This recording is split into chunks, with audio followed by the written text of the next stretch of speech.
அலையாகவும் துகளாகவும் செயல்பட முடியும் என்பதை காட்டும் கருத்து என்ன?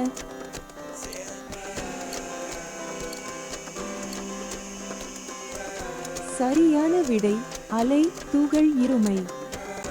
ஒளியின் இரட்டை தன்மையை கண்டுபிடித்த விஞ்ஞானி யார்?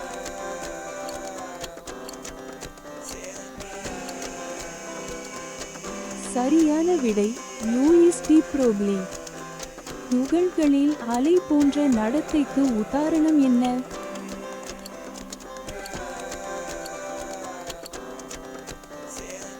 சரியான விடை மாறுபாடு. எந்த வகையான துகள் அலை மற்றும் துகள் பண்புகளை வெளிப்படுத்துகிறது?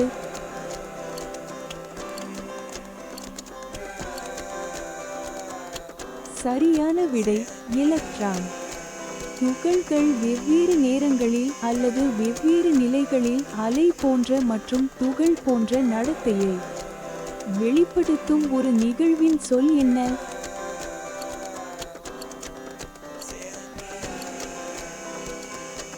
சரியான விடை அலை துகள் இருமை. துகள்கள் எவ்வாறு கவனிக்கப்படுகின்றன என்பதை பொறுத்து அலை போன்ற மற்றும் துகள் போன்ற நடத்தை இரண்டையும் வெளிப்படுத்த முடியும் என்பதை காட்டும் கருத்து என்ன?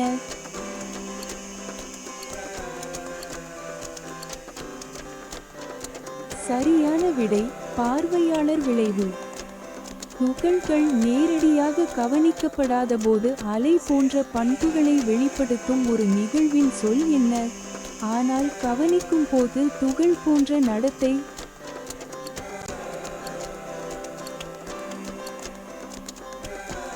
சரியான விடை அலை துகள் இருமை. எலக்ட்ரான்கள் மற்றும் புரோட்டான்கள் போன்ற துகள்களுக்கு அலை துகள் இருமை என்ற கருத்தை உருவாக்கிய விஞ்ஞானி யார்?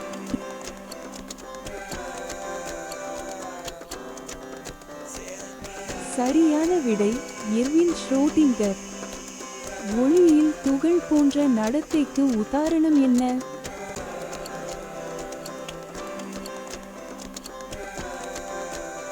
சரியான விடை புரோட்டான்கள் பொருளுடன் தொடர்பு கொள்ளும்போது துகள்களாக செயல்படுகின்றன. அலை துகள் இரட்டைத்தன்மை அனைத்து துகள்களின் நடத்தைக்கும் அடிப்படை என்று விஞ்ஞானிகள் ஏன் நம்புகிறார்கள்?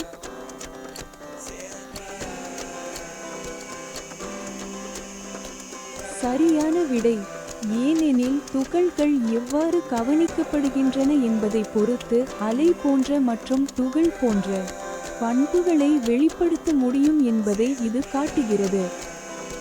இந்த வினாடி வினா உங்களுக்கு பிடித்திருந்தால் லைக் செய்யவும், பகிரவும் மற்றும் சப்ஸ்கிரைப் செய்யவும்.